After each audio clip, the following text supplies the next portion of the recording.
Okay, let's unpack this. Imagine this. You're out in your yard, maybe enjoying the evening with your dog or cat sniffing around, Hmm. and they come nose to nose with a toad. Your first thought might be, huh, a toad, right? Yeah, probably. Maybe a little slimy, but just, a harmless garden critter. Well, buckle up, because some of these seemingly innocent visitors are actually carrying a potentially deadly secret for our pets. That's exactly where we're diving today. This deep dive is all about toad venom toxicosis. Oh, In pets, really uncovering what happens, understanding why it happens, and most mm, importantly, yeah. giving you the absolutely crucial knowledge about what you need to know and do right now if your pet ever encounters one of the dangerous species. Okay. We've pulled from veterinary resources, the kind that really dig into the urgent medical details, and our mission here is simple. Take those complex technical facts, pull out the most vital bits, All right. and translate them into clear, actionable information for you, the listener. Think of this as getting the essential briefing on a very specific, sort of high-stakes pet emergency. It's serious, but knowing what to do is everything. I'm ready to get into it. And I'm here to guide you through the science and the steps. Yeah. Because this isn't just fascinating biologically.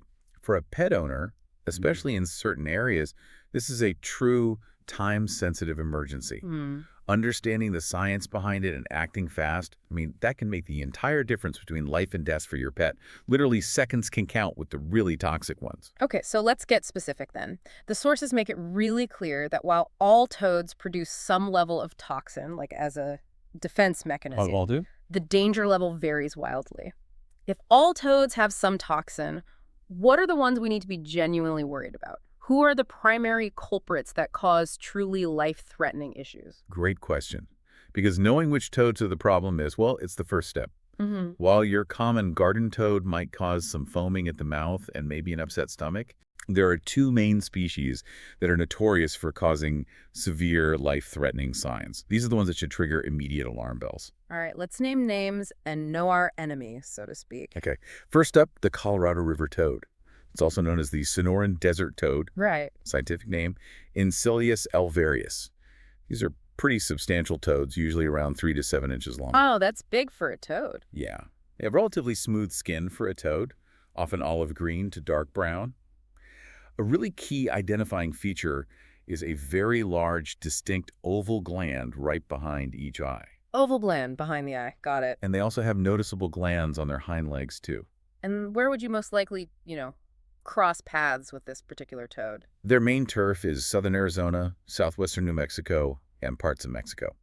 But crucially for some listeners, the sources highlight that they are also found in Southern California. Oh. They specifically mention areas near Tehachapi, though there's a note they might be locally extinct in some parts of California.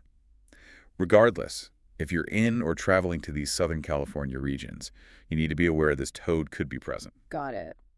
Colorado River toad, large, smoothish, those big oval glands behind the eyes, and a risk in Southern California, potentially near Tehachapi. Who's the other major threat? The second big one is the marine toad. It's also frequently called the cane toad or the giant toad, Rhinella marina. Giant toad. Sounds like it lives up to the name. Oh, it does. These things are massive, often 4 to 9 inches, sometimes even bigger. Whoa. They are distinctly warty and have enormous triangular poison glands that kind of extend from their shoulders down their sides. They look formidable. They sound like something out of a monster movie. Where do these giants typically live? These are more associated with warmer, wetter climates in the U.S., so you'll find them commonly in Florida, Hawaii, southern Texas, and then down into Central and South America. The sources are pretty clear that this toad is much less likely to be a concern if you're in Tehachapi, for example. Right. But it's absolutely essential knowledge if you are traveling with your pet to places like Florida or the Gulf Coast. So the takeaway here is, while any toad encounter needs caution, it's really the Colorado River toad and the marine toad that are capable of causing these dire, life-threatening emergencies. Exactly. Most other common native toads in the U.S., like the western toad or American toad, might cause that initial drooling and irritation, but aren't usually fatal on their own. Precisely. Knowing your local potential dangers, especially these two species, is foundational. All right, we know who the dangerous players are. Now, what exactly is in their venom that makes it so incredibly potent and fast-acting? What's its chemical weapon, so to speak? Well, what's fascinating here is that it's not just one thing. It's a really complex cocktail of toxins. Ah. The venom itself is this thick, creamy white stuff that the toad can squirt out when it feels threatened. The real problem for pets is how it gets into the system. How does that happen? It's absorbed incredibly rapidly through mucous membranes, the gums, the tongue, inside of the mouth, the eyes. Oh, wow. Not swallowed. Well, sometimes ingested too, but the main route is that direct absorption. If a pet licks, bites, or even just mouths a toad, that venom is getting absorbed directly into their bloodstream almost instantly. So it bypasses the digestive system for the most part. Exactly. And that's why, making the pet vomit isn't the solution here, unlike with some ingested toxins. Right. The absorption is just too fast and happening right there in the mouth. Oh, once in the system, these toxins go to work with devastating speed. There are several main components, but the heavy hitters are the bufogenins. Bufogenins. Oh. Okay, tell me about those. These are a type of cardiac glycoside. Think of them as having effects sort of similar to the heart medication digitalis, but in a toxic way. Okay. They directly interfere with the heart's electrical system and its ability to pump correctly by messing with tiny cellular pumps, the sodium-potassium pump. Initially, they might even increase the force of the heartbeat, but the major life-threatening effect is causing dangerous arrhythmias. That's abnormal heart rhythms. Like what kind of rhythms? We're talking about the heart beating too slow, which is bradycardia, or too fast, tachycardia, and potentially incredibly dangerous chaotic rhythms like ventricular fibrillation, VFib. That sounds bad. Really bad. It is. And they also cause a dangerous rise in potassium levels in the blood, known as hyperkalemia. So directly attacking the heart's rhythm and the electrolyte balance needed for the heart to function. What else is in the mix? There are also bufotoxins. These affect the nervous system. Okay. They can block nerve signals, sort of like local anesthetics, leading to neurological signs like weakness or tremors. Right. And then there are biogenic amines, things like bufotenins, epinephrine, norepinephrine, serotonin. These are naturally occurring compounds that can have effects like tightening blood vessels, raising blood pressure, and causing excitation in the central nervous system. Wow. So it's attacking the heart, the nervous system, blood pressure. It's like a full body assault really quickly. It absolutely is. It's a very effective defense mechanism for the toad, but yeah, a deadly one for our pets. With such a potent and fast-absorbing toxin cocktail, I imagine the signs appear alarmingly fast. What should pet owners be looking for? What are those red flags that scream toad encounter? You are absolutely right. Recognizing the signs rapidly is paramount because, like we said, time is of the essence. Symptoms typically appear within minutes to maybe a few hours after exposure. Minutes? Wow. How severe they get depends on the specific toad species, how much venom the pet got exposed to, how long the contact lasted, and of course the pet's size and overall health. Right. While dogs are commonly affected because they're more likely to mouth things, cats can also be poisoned. They sometimes show unique signs, like limb weakness or a strange, sort of trance-like stare. Interesting. Okay, so time is critical. What are those very first signs we're likely to see, the ones that happen almost immediately? Well, the most common and often the very first thing you'll notice is a dramatic local reaction in the mouth. Okay. This shows up as profuse drooling or foaming at the mouth. It's usually excessive, very obvious. It's really over-the-top drooling. Exactly. Yeah. Your pet might also be pawing at their mouth, shaking their head violently, retching, gagging, or even vomiting right away. Yeah. And if you look at their gums, you might see that they are bright red and irritated where the toxin made contact. So lots of slobbering and mouth discomfort, that's the immediate clue. But with the really toxic toads, it doesn't stop there, does it? Unfortunately, no.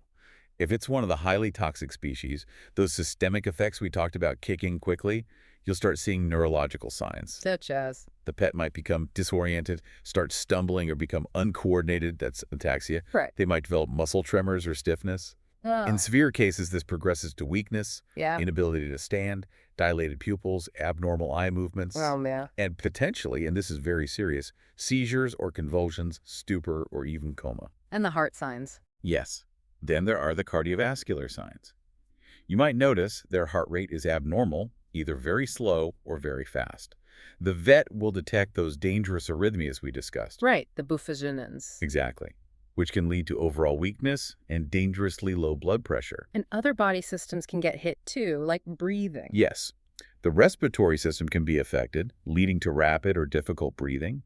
You might see bluish gums if they're not getting enough oxygen, that's cyanosis, or even fluid buildup in the lungs, pulmonary edema. Oh, The pet's body temperature can also spike significantly hyperthermia. That's often due to the muscle activity from tremors or seizures. You might also see diarrhea or dehydration setting in.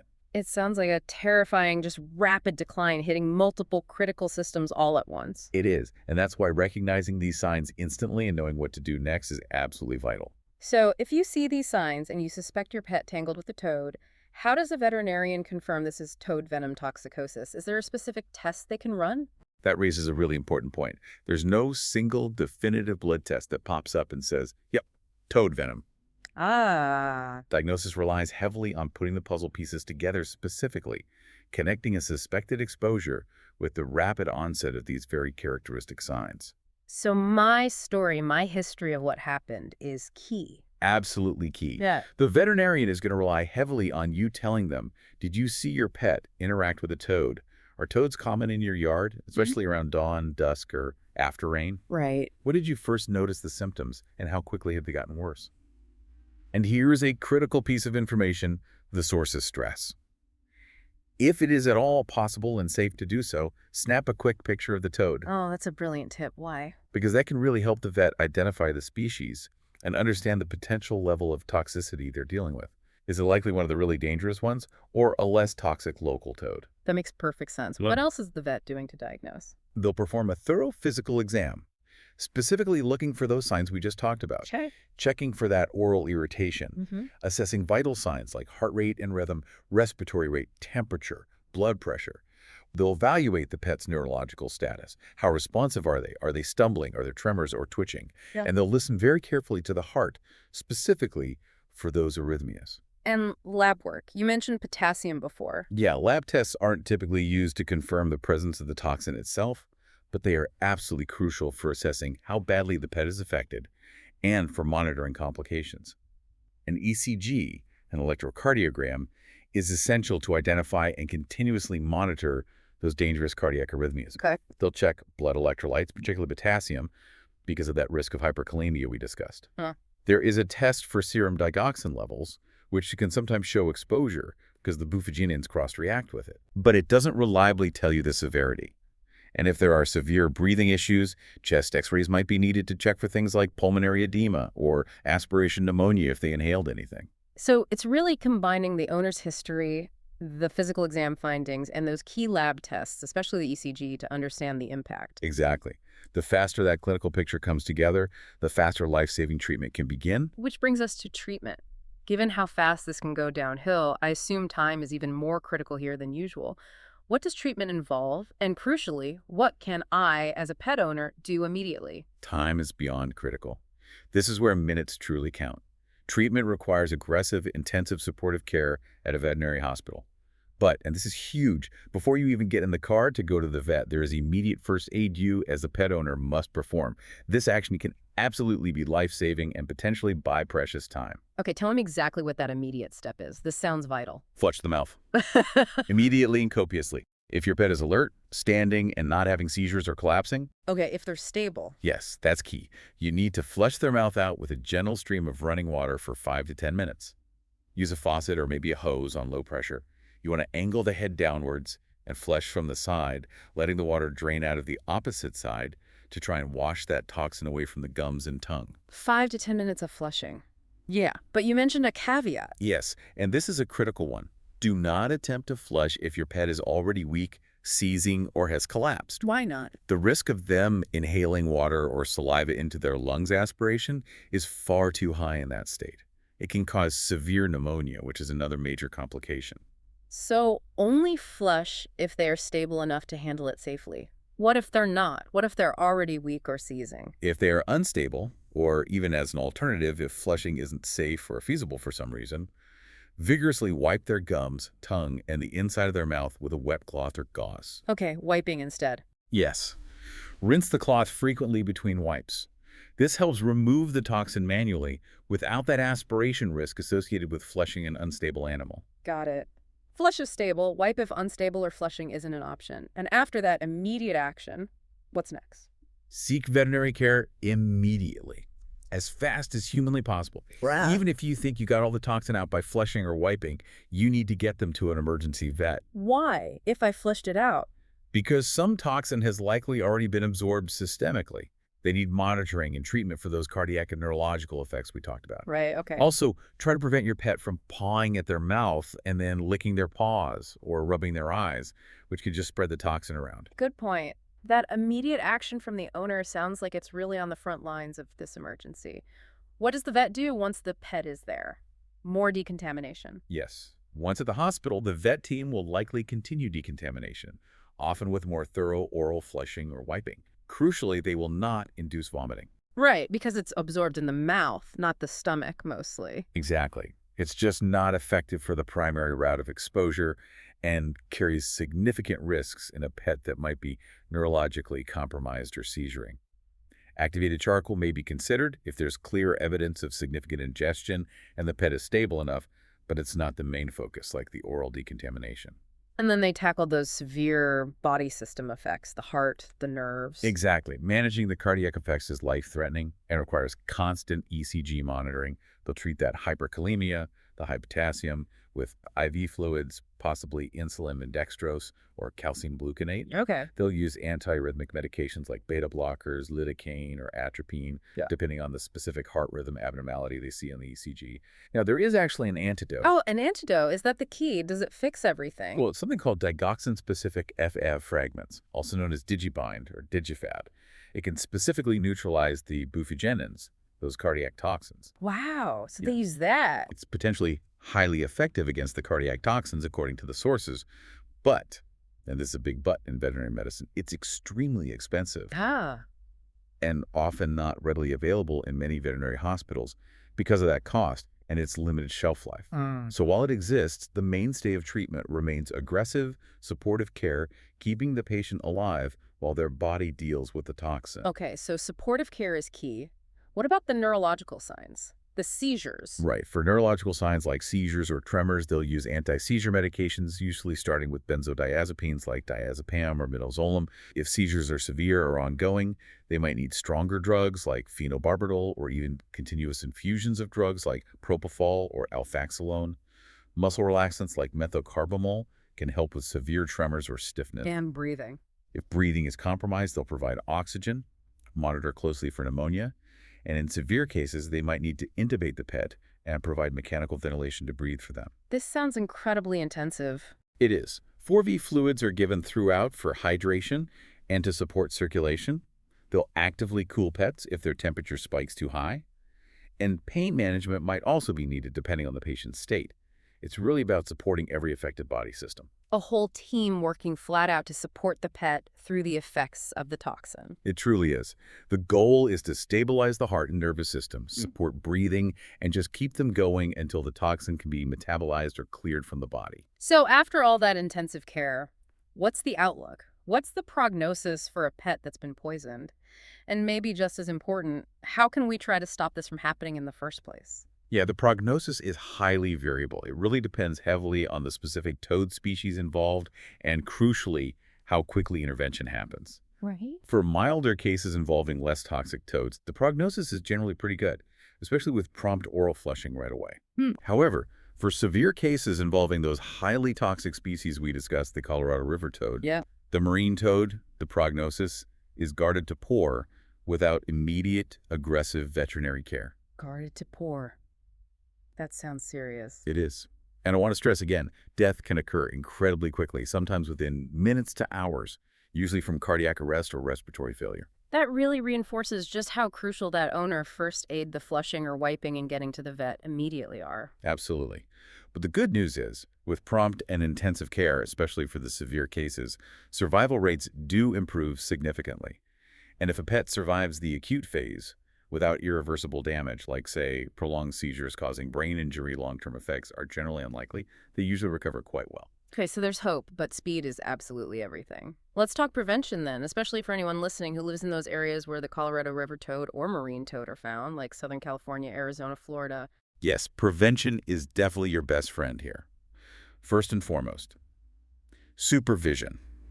Watch your pets closely when they're outdoors. When specifically? Especially during dawn, dusk, and at night, that's when toads are most active. And be extra vigilant during wet weather or monsoon seasons, as that's also prime toad time. They love the moisture. Makes sense. That's their commute time, their active time. Exactly. Yard management also helps significantly. Make your yard less appealing to toads. How do you do that? Well, keep your grass mown short. Clear away leaf litter, brush piles, and general clutter where they can hide. Seal up any cracks in foundations where they might hang out.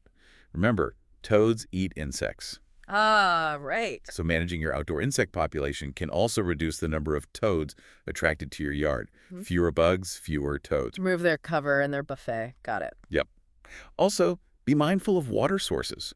Bring outdoor water bowls inside at night, or at least elevate them so toads can't easily get into them for a soak or drink. And clean them frequently. Limit outdoor lights at night, too. Lights attract insects, which, as we said, then attract toads. Simple enough. Anything else? And finally, if toads are a persistent problem despite these efforts, you could consider physical barriers. Things like installing fine mesh fencing, like chicken wire, maybe buried slightly underground, around specific areas where your pet plays, or around garden ponds. Those sound like simple, practical steps that could actually make a real difference in reducing the risk. They really can. It's all about vigilance and making your outdoor space less inviting to these potentially dangerous visitors. So we've really covered the ground here. From identifying the dangerous toad species, understanding their potent and really fast-acting venom, knowing the frankly terrifying signs to look for, the critical diagnostic clues, the intensive life-saving treatment needed, and really emphasizing that vital owner first aid step, the flushing or wiping. Absolutely key. And finally, how to try and prevent it from happening at all. Yes, and I think the biggest takeaway, and the bottom line really, is that being informed empowers you. Recognizing that threat instantly and knowing those immediate first aid steps, combined with rapid transport to a vet, is the difference maker. It's what saves lives in a situation where every single second truly counts. Yeah. This is why understanding these specific, maybe sometimes technical-sounding details matters so much for you as a pet owner. What truly stands out to me is just how incredibly fast this whole thing progresses and how much rides on those first few minutes and hours. It really makes you think. If something as seemingly unassuming as a garden toad can harbor such a sudden, deadly threat that requires lightning-fast action, what other hidden dangers might be lurking in seemingly ordinary places in your own environment that you might not even be aware of? How does knowing about this extreme, time-critical case change how you think about assessing and maybe mitigating the less obvious risks for your own pet? Something to definitely ponder when you're next out in the yard, right?